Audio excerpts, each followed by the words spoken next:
Benim ismim Ömür Bekali. 1976 yılı 4. ayının 30. günü Dorpan vilayet Pişandarsı dunyoga kelgan. 2006 yılı Qozog'istonga ko'chib ketib, Qozog'iston fuqarosi. 2017 yıl 3. ayının 26. günü Xitoy hokimiyati qonunsiz ota-onamning uyidan tushdan burun soat 10 atrofida ota-onam urug' tuqqan qaynqonashlarimning ko'zicha qo'limni orqamga qayirib turib, beshimni qarq altini ko'dirib, majburiy qo'lga oldi. Hech qanday jinoiy qilmishlarim bo'lmaganligi sababidan men sotlanmadim. 2017 yıl 4. ayının 3. günü Qarmay shaharlik Jaranbalaq sho'ba saqchidorisiga ilib berilib, yer ostiga ilib tushirib, yo'lbos o'rindiqlarga o'tirg'izilib, hatto isib qo'yilib, har xil qiyin qistoqlarga uchirdim. Eg'ir tan jazosiga uchirdim. Tan jazosi uchirgan vaqtimda mening putimning yuziga, tapiniga, buljon go'shtlarimga, kassamga, dumbamga, yüzlerimge, yani bütün organlarım ziyan zahmetga uçurmagan holatda eng ig'ir qiyin qistoqlarga uchirdim. Shundan keyin 4-ayning 7 kuni Qarmay shaharlik qamoqxonasiga yetkazdim. Mana yetkazgan shunday holatda 3 ay 10 kun beton supiga bog'lab tashlandim. Qimirlashga hech qanday imkoniyatim yo'q. Cho'ng tahorat, kichik tahorat hammasi bir yerda. Yunish imkoniyatim yo'q hech qanday.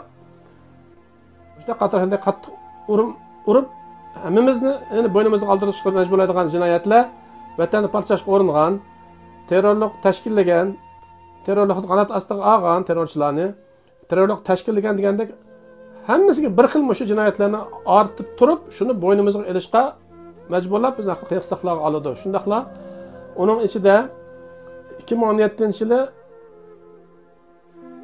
10. aydan başlap kecha kunduz to'xtamasdan odam kirishga boshladi. Eng oxirida meni 6 kvadratli qorong kamerga zindonga shunday holatda qamab tashladi.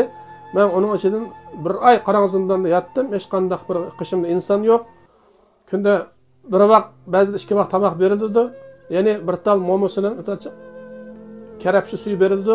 Ana shunday qiyin qistoq holatda uning ichida kunda tushish boshladi. Uning ichida yotgan insonlar 2017 yıl 3. ayının 26. günü Xitoy saqchilari tarafidan qonunsiz qo'lga ilinib, ma'lum bir doktorxonaga elib berilib, aytavr 3 qavat kichik ko'tarildik. Ba'zi tekshirishlarni birinchi qavatda, ba'zi tekshirishlarni ikkinchi qavatda, uchinchi qavatda tekshirdi. Dastlabda qo'limning uchidan belikimdan qon oldi. Undan keyin yurak tekshirish apparatlarida yuragimni tekshirishni o'tkazdi.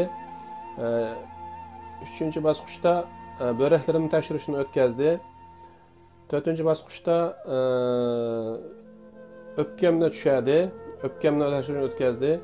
5-chi bosqichda suydik cho'ng tahoratlarimni tekshirishni o'tkazdi. Majburiy sularni ishtirib suydirib tekshirishni o'tkazdi. Oxirida beshimni 46 ilinib, ko'zimning qorchoqlari, hatto teridan tekshirishni o'tkazdi. Shunchalik vahima ichida ishtonga chiqarayotganlar tasli qoldim. Chunki bir hech qanday bir begunoh insonni, gunohsiz bir insonni 4 saqchining majburiy doktor ustalar yotqizishi hamda bu narsalarni apparatlarni qo'yib tekshirishni o'tkazishida mening tirik turib organlarim ilinib ketadi ekan degan qattiq vahimada qoldim. Keyin bu lagerlarga kirgandan keyinmi butkul lagerda birga yotgan shu qarindoshlarimizning ham ana shunday tafsiliy umumiylik tekshirishni o'tkazganligi hem lager kirgandan keyin har oyda bir qatam qon elishi, qattiq bir qo'qish ichida 8 yil hayotimni davomlashtirdim men. Ondan keyin u yerda yoshlarning 16 yoshdan 40 yoshli insonning izdiyotsiz g'oyib bo'lishi intayin bir insonlarni vahimaga soladi. Omir has taken refuge in Turkey after being rescued from detention in China's rest of Xinjiang region. He says his only crime was being a Muslim. Any reason is good enough. Having a beard is enough.